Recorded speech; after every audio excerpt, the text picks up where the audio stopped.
समकालीन हिंदी कथा जगत में आशा पांडे जी एक सुपरिचित और प्रतिष्ठित नाम हैं।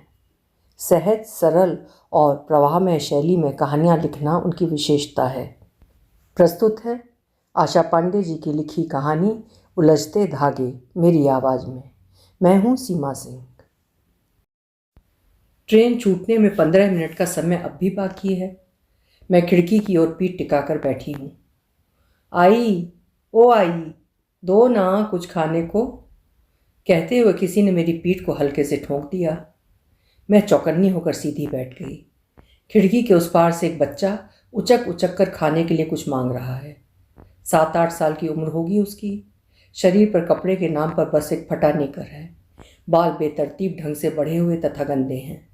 पेट इतना पिचका हुआ है कि पसलियों की हड्डियों को भी आसानी से गिना जा सकता है।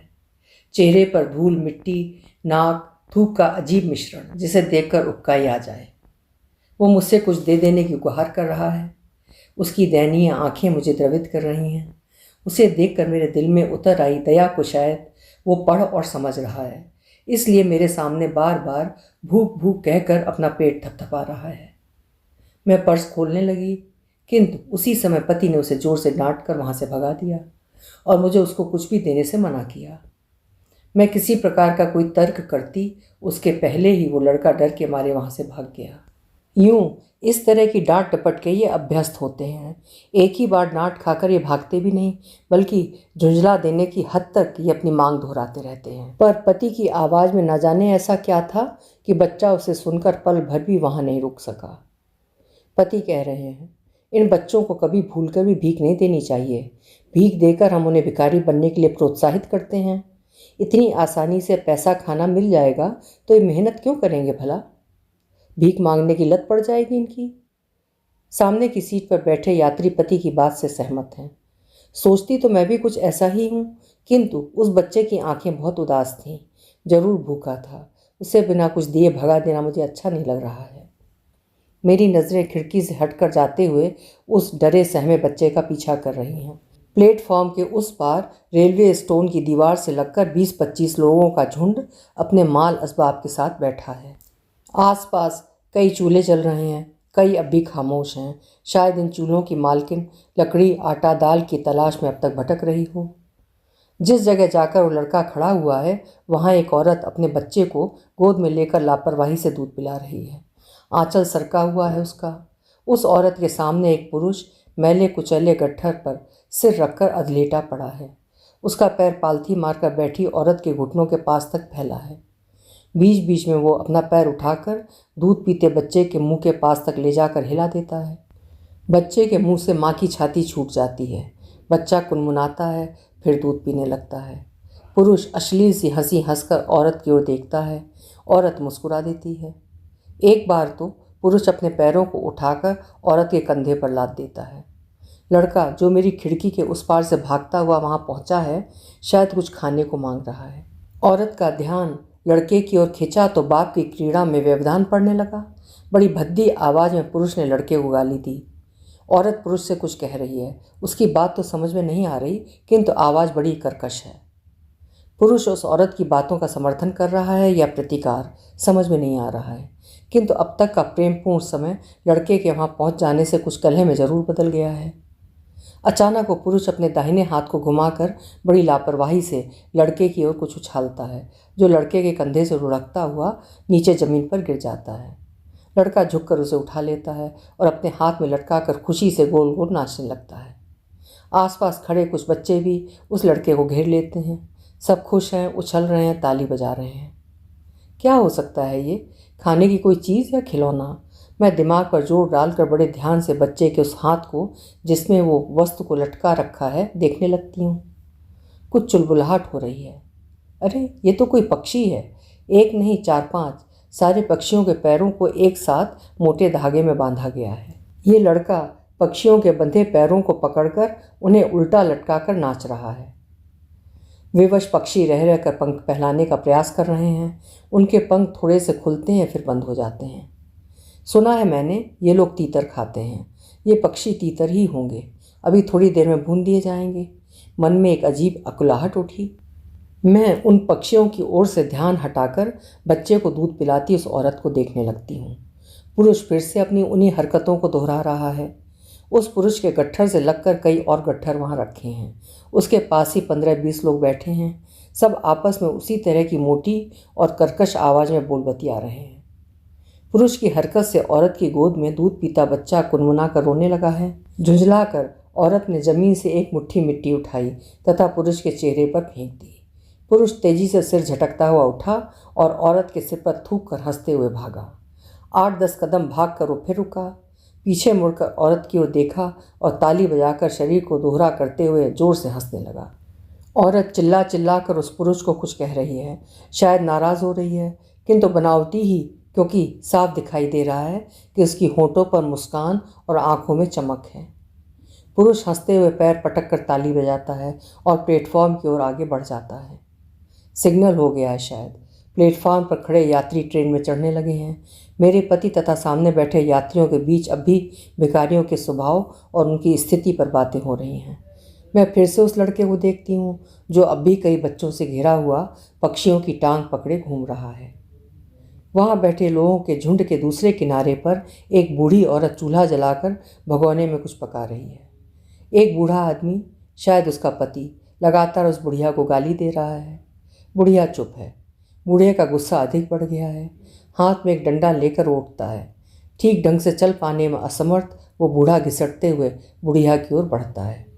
आसपास बैठे लोग बुढ़िया को आगाह करते हैं। बुढ़िया वहाँ से हटने के लिए उठती है। ये देख बूढ़ा डंडा फेंक कर उसे मारता है। डंडा दूर जाकर गिरता है। बुढ़िया बच जाती है, किंतु डंडे के सहारे के बिना बूढ़ा वहीं गिर जाता है।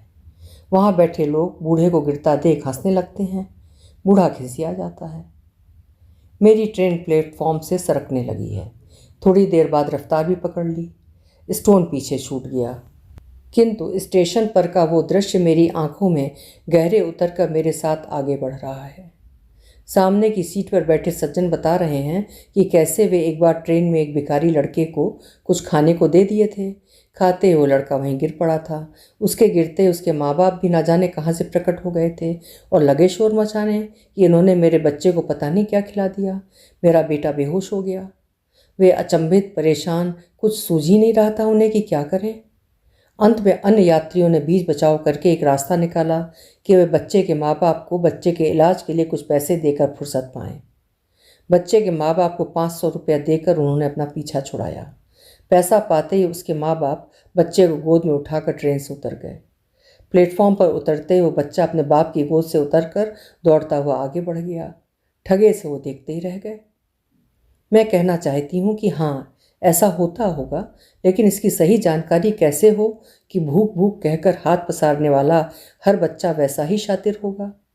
कुछ तो सचमुच भूखे होते होंगे ना, उन्हें कैसे पहचाना जाए। इन्हें भूखा छोड़ देने से तो ये भी हो सकता है कि इंसानियत से दूर होकर दुनिया से बदला लेने की कुप्रवृत्ति में फंस जाएं। चोरी, गुंडागर्दी, किसी भी राह पर जा सकते हैं ये। इन्हें कोई रास्ता दिखाए बगैर इनकी भूख को नकार कर आगे बढ़ जाने से तो समस्या का समाधान नहीं होगा ना। कोई छोटा मोटा काम भी तो नहीं दिया जा सकता है इन्हें। बाल श्रम कानूनन अपराध है। कोई कैसे करे इनकी मदद। ना इन्हें भीख देनी चाहिए, ना कोई काम। भूख मिटे तो कैसे, खुददारी सीखें तो कैसे। अन्नदान महादान की श्रेणी में आता है, माँ अक्सर कहा करती थी। भूखे के भूख को नकार देना पाप की किस श्रेणी में आता होगा। सामने की सीट पर बैठे लोग भोजन कर रहे हैं। पति मुझसे कुछ कह रहे हैं। मैं ध्यान देती हूँ। इन लोगों का भोजन हो जाए तो हम लोग भी भोजन करके सीट गिरा लेंगे। वैसे भी 8:45 बज गए हैं। खा पी कर सो जाना चाहिए। मैं हाँ में सिर हिलाती हूँ। सामने बैठे लोग बचा हुआ भोजन पेपर में लपेट रहे हैं। 8-10 पराठा, 2 व्यक्ति खा सकें इतनी सब्जी, अचार। बहुत भोजन बच गया है इनका। अब इसका क्या करेंगे, शायद रख लें सुबह के लिए। भोजन पेपर प्लेट में लपेट कर उन्होंने खिड़की खोली और बाहर फेंक दिया। उधर पेपर फड़फड़ाता हुआ नीचे गिरा। इधर मैं कुछ चिड़चिड़ा सी उठी। आप कब से अपना पैर लंबा करके मेरी सीट पर टिका कर बैठे हैं। ये भी नहीं सोच रहे हैं कि मुझे कितनी असुविधा हो रही होगी। बड़ी तत्परता से सामने बैठे व्यक्ति ने अपने पैर हटा लिए, किंतु मैं भीतर ही भीतर अब भी झुंझला रही हूँ। हम लोग भी अब अपना टिफ़िन निकाल लिए हैं। पति ने भोजन करना शुरू कर दिया। भूख मुझे भी लगी है, किंतु मन बुझा हुआ है। बच्चा अब भी याद आ रहा है। ट्रेन दौड़ रही है। उसकी गति से बीच बीच में खिड़की से खड़खड़ाहट भरी आवाज़ आती है। मैं चौंक कर खिड़की की ओर देखने लगती हूँ। लगता है जैसे वो बच्चा ही खिड़की को खड़खड़ा कर मुझसे भोजन मांग रहा है। पति पूछते हैं, तबीयत ठीक नहीं लग रही है क्या? मैं चुप हूँ। भोजन हो जाने के बाद पति सीट बिछा देते हैं। सो जाओ, दिन भर की थकान होगी, नींद मिल जाएगी तो सुबह अच्छा लगेगा। मैं अपनी सीट पर लेट जाती हूँ। डिब्बे में कुछ लोग सो चुके हैं तो कुछ लोग सोने की तैयारी कर रहे हैं। बत्तियां जलाई बुझाई जा रही हैं। सामने की 3 सीट से खर्राटे की आवाज़ें आ रही हैं। मुझे लेटे लेटे 2 घंटे से अधिक बीत गए, किंतु नींद कोसों दूर है मुझसे। रह रह कर पीछे छूटा स्टेशन याद आ रहा है। ओह, प्रेम का कितना विभत्स दृश्य था वहाँ। और उस वृद्ध का क्रोध। चलने तक में असमर्थ था कि तो पत्नी को मारने उठ पड़ा। वो भूखा बच्चा। प्लेटफॉर्म का एक लैंडस्केप बन गया है मेरी आंखों में। पलकें मुंद रही हैं तो वही चित्र दिखाई दे रहा है। वातावरण में गर्मी नहीं है, किंतु मेरी गर्दन के चारों ओर पसीना हो आया है। मैं उठकर खड़ी हो जाती हूँ। मुंह हाथ धोकर आऊँ तो शायद कुछ राहत मिले। वॉश बेसिन के पास 1-2 लोग खड़े हैं। एक बूढ़ा टॉयलेट के गेट के एकदम सटकर लेटा है। बूढ़े ने करवट बदली। अब मैं उसका चेहरा देख पा रही हूँ। अरे ये भी तो उसी स्टेशन पर भीख मांगते हुए दिखा था मुझे। मेहनत और खुददारी का सुख शायद ये जानता ही नहीं, तभी तो चैन से लेटा है टॉयलेट के सामने। वो लड़का भी कहीं ऐसे ही ना बिता दे अपनी ज़िंदगी। उसे भीख में कुछ ना देने का पति का निर्णय सही था क्या? ये बूढ़ा उस लड़के का भविष्य है, वो लड़का इस बूढ़े का अतीत। मैं बेसिन में हाथ मुंह धोती हूँ। दोबारा बूढ़े की ओर देखे बिना ही वापस अपनी सीट पर आ जाती हूँ। बड़ी उलझन के बाद देर रात तक सो ही जाती हूँ मैं। सुबह पति ने आवाज़ दी, उठो, ठाणे निकल गया, थोड़ी देर में दादर आ जाएगा। हम ट्रेन से उतरने के लिए तैयार हैं। वो बूढ़ा भी दादर स्टेशन पर उतरने के लिए ठीक मेरे पीछे खड़ा है। स्टेशन पर उतरकर हम लोग अपना बैग खींचते हुए कुछ कदम आगे बढ़े ही थे कि उस बूढ़े के चिल्लाने की आवाज़ आई। पलट कर देखा तो वो 8-9 साल के एक बच्चे को गंदी गंदी गालियाँ देता हुआ उसे खदेड़ रहा है। बच्चा हम लोगों के पास आ गया तो बूढ़ा उल्टे कदम लौट गया। कुछ कदम आगे बढ़कर वो बच्चा भी उस बूढ़े को उतनी ही तेज आवाज़ में उतनी ही भद्दी गाली दिया। बच्चे की गाली बूढ़े तक पहुंची या नहीं ये तो पता नहीं, किंतु बदला ले लेने का संतोष बच्चे के चेहरे पर तैर गया। अब वो मुझसे कुछ दे देने की मनुहार करते हुए मेरे पीछे पीछे चलने लगा। पति कुछ आगे बढ़ गए हैं। बच्चा मुझसे पैसा मांगते हुए मेरे साथ साथ चल रहा है। मैं टिकट निकालने के लिए पर्स खोलती हूँ। 20 का एक नोट हाथ में आ जाता है। मैं उसे बच्चे को पकड़ा देती हूँ। बच्चा नोट पाकर खुश हो जाता है और मेरा साथ छोड़ देता है। मैं आश्चर्य में हूँ, ये कैसे संभव हुआ? मैंने तो टिकट निकालने के लिए पर्स खोला था। नोट निकाल कर बच्चे को कैसे पकड़ा दिया मैंने? क्या यह घुट्टी में पिलाया हुआ माँ का संस्कार था? उस लड़के को पैसा देते ही बेचैनी कुछ कम कैसे हो गई? वैसे एक प्रश्न अब भी मेरे साथ बना है कि पैसा देकर मैंने उस बच्चे की भूख मिटाई या उसे उस बूढ़े जैसा जीवन दिया। अभी आप सुन रहे थे आशा पांडे जी की लिखी हुई कहानी उलझते धागे। भिखारियों की अवस्था को देखकर लेखिका के मन में जो विचारों का संघर्ष चल रहा था वो वास्तव में बहुत सटीक था। उम्मीद है आप लोग भी उससे सहमत होंगे। अपने विचार कमेंट सेक्शन में ज़रूर लिखिएगा।